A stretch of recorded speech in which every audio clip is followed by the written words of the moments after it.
Hey guys, welcome to olly board. मैं सौरभ, आप सभी लोगों का क्वांट फैकल्टी। और गाइस, आज की ये वीडियो बहुत इंपॉर्टेंट होने वाली है। आज डिस्कस हम करेंगे कि 3D मेंसुरेशन के जितने भी फिगर होते हैं, क्यूब हो गया, क्यूबॉइड हो गया, सिलेंडर हो गया, और आपके कोन्स हो गए अलग अलग, हेक्सागोनल, पेंटागोनल, पिरामिड और प्रिज्म हो गए, तो ये सब कैसे बनते हैं, इनकी उत्पत्ति कहाँ से हुई, कैसे इनका डिस्कवर किया गया, और इनका कैसे आप आसानी से फॉर्मूला याद कर सकते हैं केवल दो बातें समझ के। ठीक है, तो इस पे आज अपन डिस्कशन करने वाले हैं, कैसे आप एक्सपर्ट बन सकते हैं मेंसुरेशन के फॉर्मूलाज से, और कैसे आप इसको मास्टरी इसमें पा सकते हैं। अगर मैं बात करूं तो पूरा जो मेंसुरेशन है वो केवल तीन 3D फिगर पे आधारित है। पहला आपका कहलाता है प्रिज्म, दूसरा आपका कहलाता है पिरामिड, और तीसरा आपका कहलाता है स्फीयर। केवल और केवल सारे 3D फिगर इन्हीं तीनों चीजों पर आधारित है।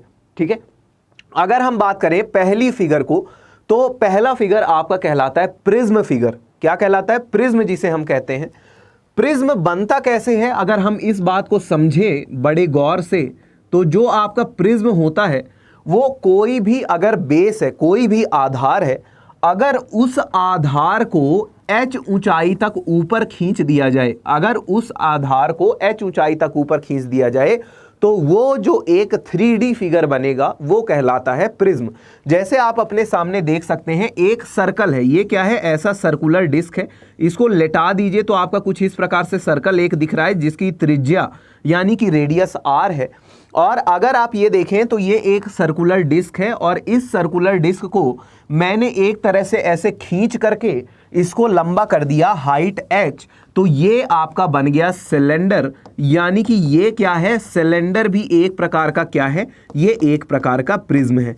तो प्रिज्म में याद रखना है कि प्रिज्म हर वो 3D फिगर है, हर वो 3 डायमेंशनल फिगर है जिसका ऊपर का आधार, जिसका आपका टॉप वाला जो फेस है, ऊपर का जो आधार है, और जो नीचे वाला फेस है, जो आपका बॉटम आधार है, दोनों अगर एक जैसे हों तो वो जो 3D फिगर होगा वो प्रिज्म आपका कहलाता है। ठीक है, अगर मैं बात करूं कि इस प्रिज्म का आपका वॉल्यूम क्या होगा, तो आज से आपको याद रखना है कि कोई भी ऐसा 3D फिगर जिसका जो आधार है नीचे का और जो ऊपर का है, अगर एक जैसा है, सर्कुलर और सर्कुलर, तो इनका जो आपका वॉल्यूम का फॉर्मूला होता है वो आज से आपको याद रखना है।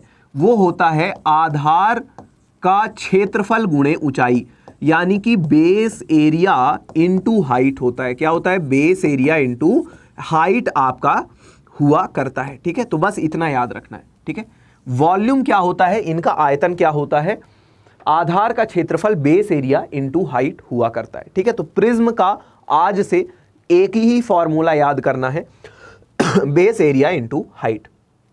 अब अगर आगे बढ़ते हैं तो एक आपके सामने यहां पे फिर से सर्कल दिख रहा है। इस सर्कल को, जिसका मैंने माना कि त्रिज्या r है, अगर मैं इसको लिटा दूं तो कुछ ये इस प्रकार से दिखेगा। अब ये एक आपको सर्कल दिख रहा, अब इसी सर्कल में अगर मैं केवल ऊपर एक बिंदु ले लूं और इस बिंदु से आपका यहां पे इनको जोड़ दूं, अगर मैं यहां से इस बिंदु से इस सर्कल की परिधि को जोड़ देता हूं, सरकमफेरेंस को, तो जो नया फिगर बन के आता है इसे हम कहते हैं पिरामिड। क्या कहते हैं हम इसको? पिरामिड कहा करते हैं। ठीक है, ये आपका क्या बन गया?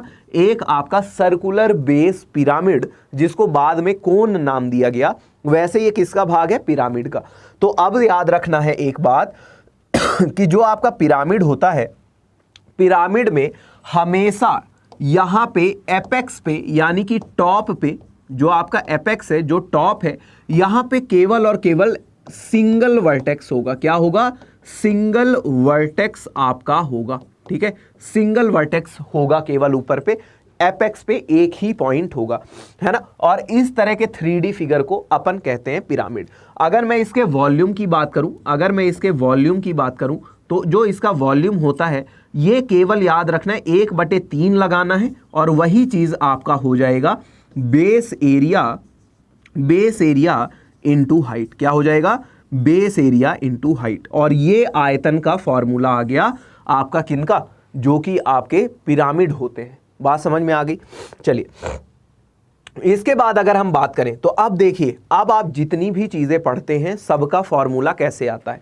अगर मैं बात करूं क्यूब, ये क्या है आपके सामने क्यूब। अगर मैं देखूं तो क्यूब क्या है, क्यूब आपको पता है कि नीचे आपका एक स्क्वायर रखा है जिसकी साइड ए है, और अगर इसको ए ऊंचाई तक अगर आप ऊपर की तरफ खींच दो तो एक 3D फिगर बनेगा जिसे हम कहते हैं क्यूब। अगर मैं एक क्यूब का वॉल्यूम लिखूं तो लिखूंगा आधार का क्षेत्रफल। देखो, जैसे नीचे की सतह है, जैसे नीचे का बेस है वैसा ही ऊपर का बेस है, बस हमने एक स्क्वायर को खींच दिया तो वो क्यूब बन गया।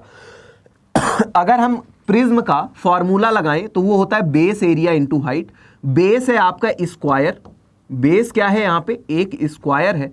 अगर बेस स्क्वायर है तो बेस का एरिया ए स्क्वायर, और इसकी हाइट कितनी है ए, तो ये हो गई आपकी हाइट, और यहां से वॉल्यूम आ गया ए क्यूब। क्लियर। ठीक उसी तरह से अगर हम एक क्यूबॉइड को देखें तो अगर आप क्यूबॉइड देखेंगे ध्यान से, अगर मैं इसको पूरा करूं ऐसा तो ये कुछ इस प्रकार का आपको दिखेगा। ठीक है, अगर हम ध्यान से देखें तो ये लंबाई है यानी कि लेंथ है, ये ब्रेड्थ है, और ये क्या है आपका एक रेक्टेंगल है, क्या है, एक आयत है ना। और इस रेक्टेंगल को अगर मैं h ऊंचाई तक ऊपर खींच दूं तो ये क्या बन जाता है, घनाभ बन जाता है, यानी कि एक क्यूबॉइड बन जाता है। तो अगर मैं इस क्यूबॉइड का वॉल्यूम लिखूं तो आपको पता है वॉल्यूम ऑफ प्रिज्म, ये सब क्या है, प्रिज्म, क्योंकि इनका आधार नीचे का और ऊपर का एक जैसा है। तो अगर मैं इनका वॉल्यूम लिखूं तो आपको पता है वॉल्यूम का फॉर्मूला अभी मैंने बताया, आधार का क्षेत्रफल गुणे ऊंचाई। तो बेस एरिया लंबाई गुणे चौड़ाई, लंबाई गुणे चौड़ाई आधार का क्षेत्रफल, उसमें ऊंचाई का गुणनफल कर दोगे तो ये वॉल्यूम आ जाता है क्यूबॉइड का। देखो कितना आसान है, सारे हर चीज, केवल एक चीज अगर याद है कि ये सारे 3D फिगर जिनका आधार ऊपर नीचे का बराबर है, इनका जो आयतन होता है वो बेस एरिया इंटू हाइट के बराबर होता है। क्लियर है। चलिए आगे बढ़ते हैं। अब जैसे मैं देखूं सिलेंडर, सिलेंडर में देखूं नीचे का जो बेस है, नीचे का जो बेस है और ऊपर का बेस है, दोनों क्या हैं आपके, एक आपके वृत्त है यानी कि सर्कल है, और आपको पता है सर्कल का क्षेत्रफल कितना होता है, बच्चा बच्चा जानता है पाई आर स्क्वायर। अगर मैं इसका वॉल्यूम लिखने की कोशिश करूं तो वॉल्यूम मैंने फिर से बताया कि नीचे और ऊपर का आधार सेम है, यानी नीचे का जो एरिया होगा वो होगा पाई आर स्क्वायर, और इसका मान लीजिए h ऊंचाई है तो यहाँ पे ऊंचाई से गुणा कर दोगे तो पाई आर स्क्वायर h आपका क्या आ जाता है, वॉल्यूम आ जाता है सिलेंडर का। क्लियर।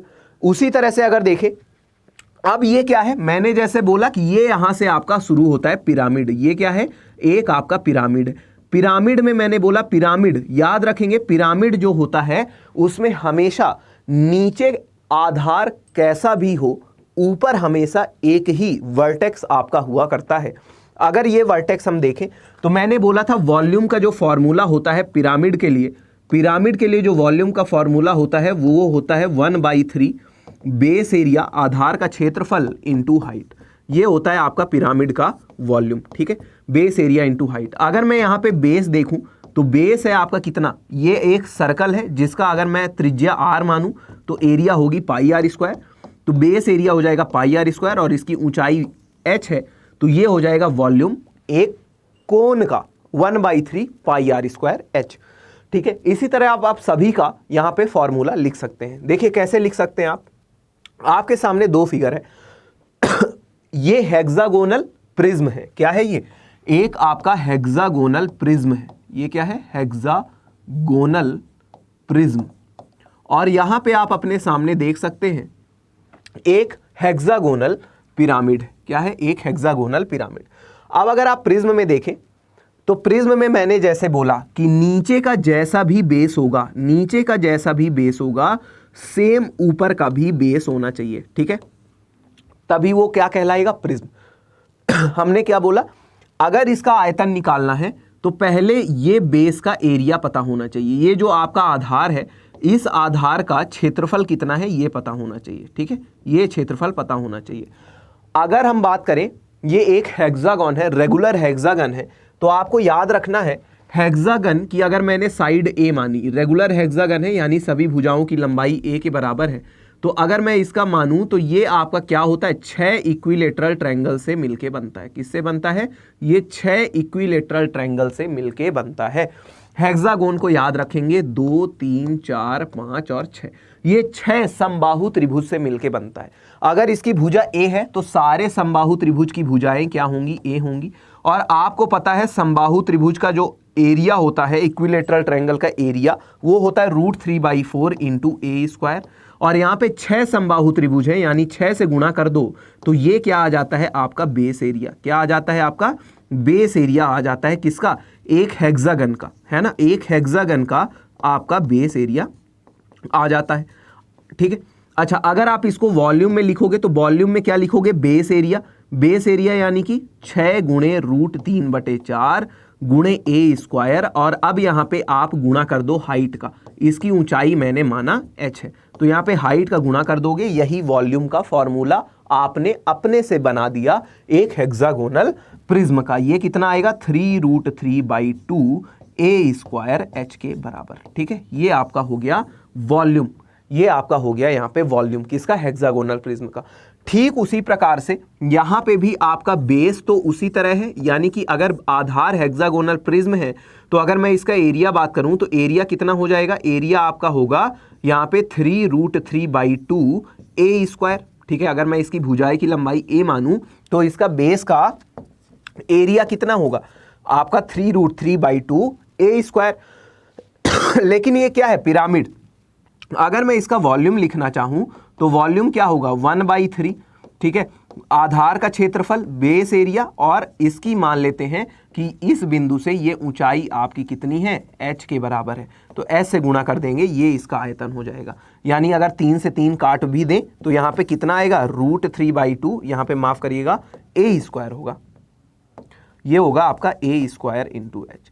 तो यहाँ से 3 से 3 अगर आपने काट भी दिया तो ये हो जाएगा √3/2 ए स्क्वायर एच, ए स्क्वायर एच। ठीक है, तो ये आपने देखिए वॉल्यूम आपने निकाल लिया प्रिज्म और पिरामिड का। तो कितना आसान है ना, सिंपल सा। कोई भी वॉल्यूम हो, कैसा भी हो, क्या देखना है कि क्या नीचे और ऊपर का आधार बराबर है। अगर आधार बराबर है तो वो प्रिज्म है। अगर नीचे का आधार है, ऊपर में केवल एक वर्टेक्स है, केवल एक ही बिंदु है, पॉइंट है, वो आपका पिरामिड है। इनका वॉल्यूम होता है बेस एरिया इंटू हाइट, इनका वॉल्यूम होता है 1/3 base area into height. Clear है, तो यहां तक उम्मीद करता हूं सभी को समझ में आया होगा। ठीक है, बाकी अब इनका सरफेस एरिया कैसे निकालना है वो मैं अगली वीडियो में आपको बताऊंगा। ठीक है, तो सरफेस एरिया के लिए आपको अगली वीडियो देखनी पड़ेगी। ठीक है, और स्फीयर के बारे में हम और भी एक वीडियो में डिस्कशन करेंगे। ठीक है, चलो तो यहीं पे खत्म करते हैं वीडियो। गाइज आप सभी लोग अपनी प्रिपरेशन ऑलिव बोर्ड के साथ जारी रखिए। ठीक है, ऑलिव बोर्ड जो कि सबसे अच्छा प्लेटफॉर्म है, आप अपनी प्रिपरेशन ऑलिव बोर्ड के साथ हमेशा जारी रखिए एसएससी एग्जाम्स की। आप यहाँ पे सारे एसएससी एग्जाम्स के लिए एक पैक ले सकते हैं ऑलिव बोर्ड एलीट, जहाँ पे सारे मॉक्स मिल जाएंगे आपको, ऑल मॉक टेस्ट। ठीक है, जितने भी ऑलिव बोर्ड के एसएससी के मॉक टेस्ट रहते हैं सभी मॉक टेस्ट का एक्सेस मिल जाएगा, प्री और मेंस लेवल का। और अगर आप यहाँ पे कोर्सेज भी चाहते हैं ऐसे ही बेहतरीन कंसेप्ट के साथ, ऐसे ही बेहतरीन कंसेप्चुअल क्वेश्चंस के साथ में अगर आप ज्वाइन करना चाहते हैं ऑलिव बोर्ड, तो आप सुपर एलीट ले सकते हैं, जहाँ पे सारे लाइव क्लासेस और उनकी पीडीएफ साथ में आपको ये मॉक टेस्ट भी मिल जाता है सुपर एलीट बैच में। सौरभ कोड का यूज़ करके आप सबसे ज़्यादा मिलने वाला डिस्काउंट यहाँ पे ले सकते हैं। मैक्सिमम डिस्काउंट पे आपको सारी चीज़ें अवेलेबल हो जाएंगी। ठीक है, तो आपको कोड यूज़ करना है सौरभ, ये कोड यूज़ करना है फॉर मैक्सिमम डिस्काउंट, और अपनी प्रिपरेशन आप ऑलिव बोर्ड के साथ बरकरार रखिए। इन सारी वीडियोस के लिए और मेरी बाकी क्लासेस के लिए आप मेरे साथ ज्वाइन कर सकते हैं मेरा Telegram group science by Saurabh sir. और इसी के साथ इस वीडियो को यहाँ पे एंड करते हैं, मिलेंगे अगली वीडियो में। ख्याल रखिएगा, take care, bye bye and have a nice day.